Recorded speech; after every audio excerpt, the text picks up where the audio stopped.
Olá! Hoje a gente vai abrir um baú. Um baú cheio de tesouros poéticos, musicais, Um baú bem antigo. bem antigo. A nossa análise de hoje mergulha na primeiríssima origem da literatura em língua portuguesa. A gente está falando do trovadorismo. É uma viagem no tempo, né? Totalmente. E vamos para a Idade Média, mas a ideia não é falar de batalhas ou de reis, e sim tentar ouvir as canções que embalavam os castelos. Olha, e é uma viagem fascinante, porque entender o trovadorismo é quase como encontrar a certidão de nascimento da nossa literatura. Da nossa língua também, de certa forma. Exato, da nossa língua. É a base, sabe? O código genético sobre o qual tudo que veio depois foi de algum jeito construído. Perfeito. E com base nas fontes que a gente reuniu, a nossa missão é justamente essa, né?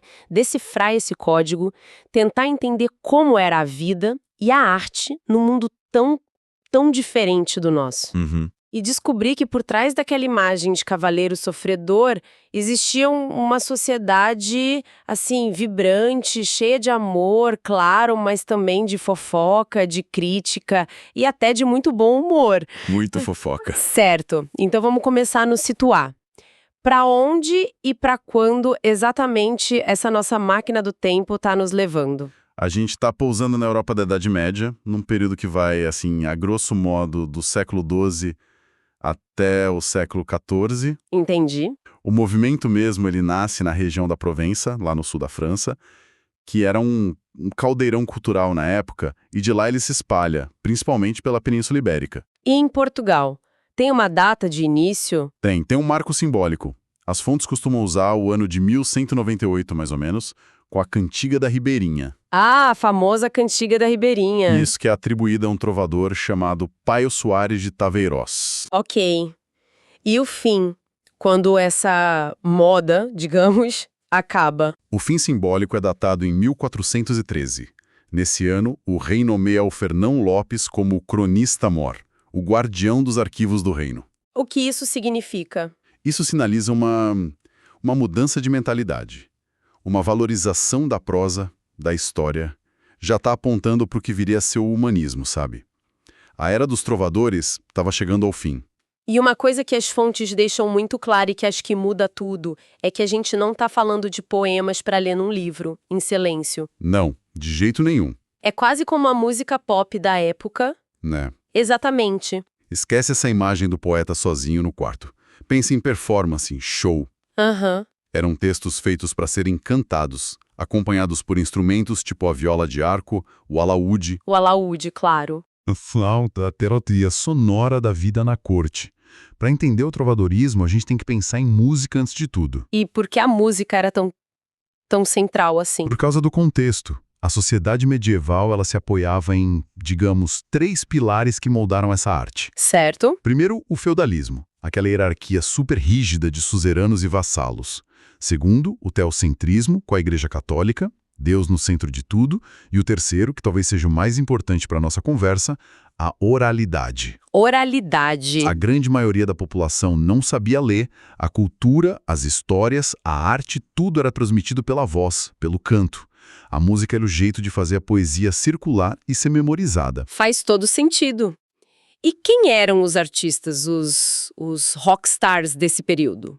As fontes separam em algumas categorias, não é? Isso, e a divisão é bem social. No topo da pirâmide, a gente tinha os trovadores. Ok. Eles eram os compositores, os autores da letra e da melodia. E eram sempre nobres, gente com status, com educação e com tempo livre para se dedicar à arte. E quem de fato se apresentava para o público? Aí entravam os jograis. Eles eram os intérpretes, geralmente de origem mais popular, que viajavam de corte em corte para cantar as músicas dos trovadores. A banda de apoio, digamos. Quase isso. E para completar a banda mesmo, tinham os ministréis, que eram os músicos profissionais, os instrumentistas que acompanhavam todo mundo. E tudo isso numa língua que soa bem antiga pra gente, o galego-português. O embrião do nosso português. É incrível pensar nisso. Mas como é que essas canções sobreviveram por 800 anos? Papel não dura tanto.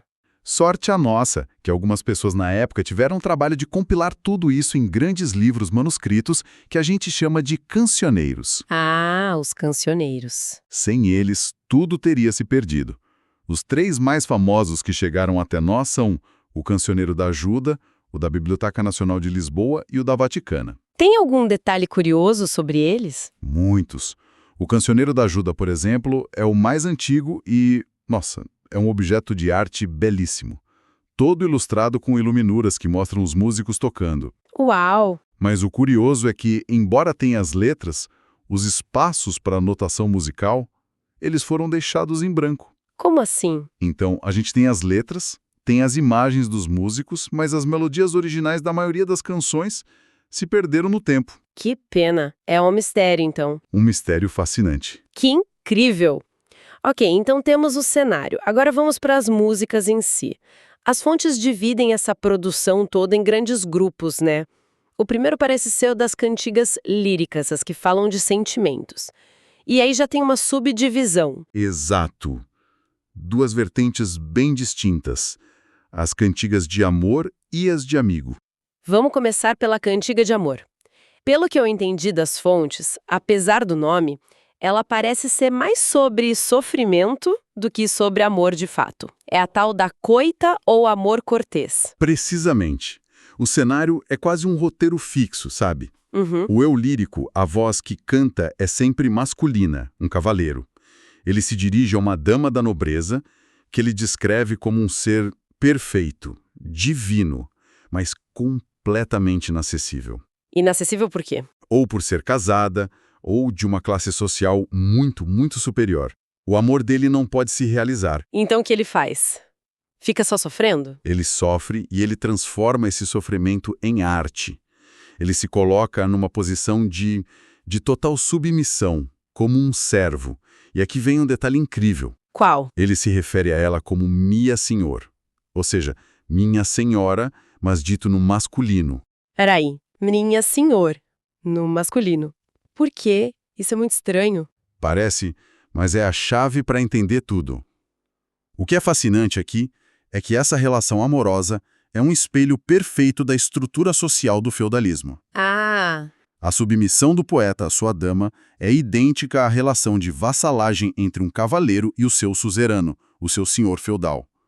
A lealdade, a honra, o serviço, a distância, todos os códigos do mundo feudal são transpostos para o amor. nossa, entendi. A arte imitava a estrutura de poder da vida real. Que loucura! Exatamente. A sociedade ditava a maneira de amar na poesia. Mas aí, como um contraponto, a gente tem a cantiga de amigo. E aqui a mudança é radical. A começar pela voz que canta. Uma virada de 180 graus. Na cantiga de amigo, a voz é feminina. É mesmo? Sim. Geralmente é uma moça simples do povo que canta a saudade do seu amado, a quem ela chama de amigo. Ele partiu talvez para a guerra, para o mar, e ela lamenta a ausência dele. E o cenário também muda completamente, né? Sai a corte e entra a natureza. Exato. Ela não fala com nobres, ela desabafa com a mãe, com as amigas ou com elementos da natureza. Tem cantigas belíssimas em que ela pergunta para as ondas do mar se elas viram o amado dela, ou conversa com as árvores. É um tom muito mais íntimo, mais pé no chão. E mais universal, de certa forma. Agora, o ponto mais curioso que as fontes levantam. Embora a voz seja feminina, os autores eram os mesmos homens, os trovadores nobres. Isso. Isso é muito intrigante, porque eles faziam isso. Era tipo um desafio artístico, tentar capturar uma voz que não era a sua. Essa é a grande questão. E não tem uma resposta única. Uma hipótese é essa que você falou, a do desafio técnico, de mostrar versatilidade. Uhum. Outra, que é muito forte, é que esse modelo de canção de mulher já existia na tradição popular da Península Ibérica e os trovadores nobres teriam se apropriado dessa forma, refinando ela. Entendi. E tem também quem defenda que a voz feminina era vista como um veículo mais puro, mais genuíno, para expressar a saudade, uma emoção que talvez não coubesse no código rígido do amor cortês masculino. Que complexo! E musicalmente essas cantigas de amigo também eram diferentes? Muito. Elas eram construídas para serem fáceis de cantar e de memorizar. Ah, claro. A principal técnica para isso é o paralelismo, onde os versos se repetem em pares, mudando só a última palavra. Cria uma cadência quase hipnótica. E o uso do refrão também é constante. Tudo isso fazia a canção grudar na mente das pessoas, o que era essencial numa cultura oral. Então, de um lado a gente tem esse amor cortês, super regrado, de sofrimento, idealização. E do outro, essa saudade mais pé no chão da cantiga de amigo. Parece um mundo muito solene, muito sério. Parece, né? Mas é difícil acreditar que as pessoas naquela época não tinham um senso de humor, que não usavam a arte pra, sei lá, criticar o vizinho, zumbar de um nobre corrupto. Agora você chegou no ponto alto da festa. Claro que tinham, e essa era a função do segundo grande grupo, as cantigas satíricas. Ah, Elas eram o lado B do trovadorismo, a válvula de escape social, onde o humor, a ironia e a crítica corriam soltos. Era o espaço para lavar a roupa suja da corte em público. adorei. E aqui também tem uma divisão, né? Entre as de escárnio e as de maldizer. Pelos nomes já imagino que a coisa esquenta. Qual é a diferença fundamental? A diferença está no nível de sutileza. As cantigas de escárnio são o território da crítica indireta, da ironia fina. Uhum. O poeta usa ambiguidades, duplo sentido, faz alusões, sem nunca citar o nome da pessoa criticada. Ele joga as pistas no ar. Então era preciso fazer parte daquele círculo social para entender a piada. Uma fofoca para iniciados. Exatamente. Era uma forma inteligente e, principalmente, mais segura de expor os vícios dos outros. Criticar um nobre e poderoso abertamente podia terminar muito mal. Imagino. Então, com o escárnio, o trovador acusava alguém de ser covarde ou avarento, e todo mundo na corte que conhecia a história entendia o recado. Mas o alvo não podia acusá-lo diretamente. Era uma crítica poderosa, disfarçada de brincadeira. Astuto. Mas, às vezes, a paciência acabava e a sutileza é pro espaço, imagino. É aí que entram as cantigas de maldizer. É aí que o circo pega fogo. Na cantiga de maldizer, a sutileza é zero. O ataque é direto, explícito. E muitas vezes usa um linguajar chulo, palavrões que a gente nem associa à Idade Média dos castelos.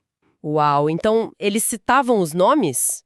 Sem filtro? Sem filtro nenhum. Isso é o equivalente medieval a postar os podres de alguém nas redes sociais e marcar a pessoa. É uma ótima analogia. Era uma ferramenta de humilhação pública. Os nomes eram ditos claramente, as acusações eram explícitas, traição, roubo, incompetência militar, fofoca da vida pessoal, não tinha limite. Nossa. E o mais incrível pra gente, hoje, é que essas cantigas funcionam como uma crônica social sem filtros daquela época. Isso levanta uma questão importante. Quer dizer que esses textos são um registro histórico talvez até mais honesto do que os documentos oficiais? De certa forma, sim. Os documentos oficiais nos contam a história dos vencedores, das instituições, né? Claro. As cantigas de maldizer nos contam as tretas do dia a dia, as tensões humanas, os conflitos de poder vistos de perto. Elas mostram que a sociedade medieval não era só solene e religiosa. Era um ambiente que fervilhava de paixões, de inveja, de disputas.